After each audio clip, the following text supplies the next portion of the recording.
How good does that feel? You've come back from behind once again to pick up the 3 points. Yeah, obviously not great to keep going behind, and obviously giving ourselves a fair bit to do. But credit to the boys. I thought probably the first 25 minutes we wasn't anywhere near where I thought the boys could. After that, we seemed to get a foothold in the game and created a few chances before the goal we got. Obviously, it was a key goal before half time to calm it down, and don't like shouting on Holloway as well, so I was very calm with him at half time. Just said we need to relax on the ball, pass the ball better. I felt we did that second half. Late in the game it gets tough because they bring so many big boys on and they start going direct. But I thought for the most part we controlled the second half with us passing and keeping the football a lot better. How important were the likes of Ben Williamson and Scott Windley who came on and really held the ball up well in the second half? Yeah, look, I know everything Willow and Renz can bring to the team, and especially that last part of the game. Ty and Marcus are putting a great shift, great energy up there, and in the last 15-20 minutes you need boys that can get hold of the ball. Renz drops in and gets hold of it very well. Willow's hold-up play is excellent. That's probably the strongest part of his game, is excellent at that. So yeah, them taking over the baton from the boys that had gone before him, and that's what it's all about. Great header from Barnett, but what a fantastic sweep left-footed strike from Marcus Barnes as well. Yeah, look, we know with Ty, it was a long throw on that occasion, but if you get the right service to him, he's very strong in the air, he's very physical. And it was a brilliant header, sort of out of nothing to get us back level. And then even the goal, Smarty's done great defensively, to be fair to him, but it was the first real time in the game he actually went into the final third and attacked their full-back or wing-back. We ended up forcing him to giving the ball away, and Marcus out of nothing just turned, and he's got a lovely left foot.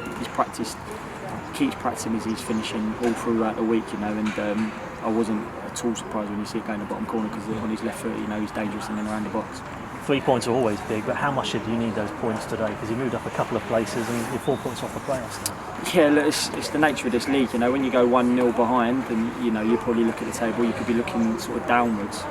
As soon as the game finishes and you win it, all of a sudden, like you're saying, you're back in and around the mid-table, like near the playoff positions. But I don't know if everyone knows it, but it's 15 games into last season when Hesse left. So I know took over from caretaker, but it's pretty much been a year now, and it's gone so quick. I was talking to Hesse about it the other day actually. So I think, being honest, we're probably in and around this position when he left. I think we was 10th. I think we'd just gone 10th when Hesse left, and off a 5-game winning run. So I think what's gone in a year, and I think where we are now, I'd like to have a few more points on the board, and I generally think we deserve to probably have at least 4 to 6 more points on the board. But what we've got now is 20 points, like you're saying, not too far away off the playoffs, with 2 home games coming up, and it's no coincidence, that Boyce is back out there today, big centre half winning your headers, Greener, credit to him, he wasn't able to train all week, struggling with his ankle, and just said, look, I'll play if you need me to. End up doing his ankle again on the pitch, and thought, God, he's going to have to come off, and he soldiered on and got on with it. That's the mentality of the boys, and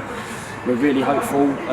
Raider could be back for next weekend, which will be another massive lift, and Jack Knight's rehab's coming on really well as well. So I've said it and I maintain it, that if we get everyone fit, and I'm sure everyone talks like it, but if we get everyone fit to help the boys out, because they're putting in so much hard shift, the same boys week in, week out are doing it for us at the minute. So I know the squad's going to be really important, and hopefully with the injuries coming back together in the run we've got now, hopefully it's going to take some hard work, but we'll put some more wins together.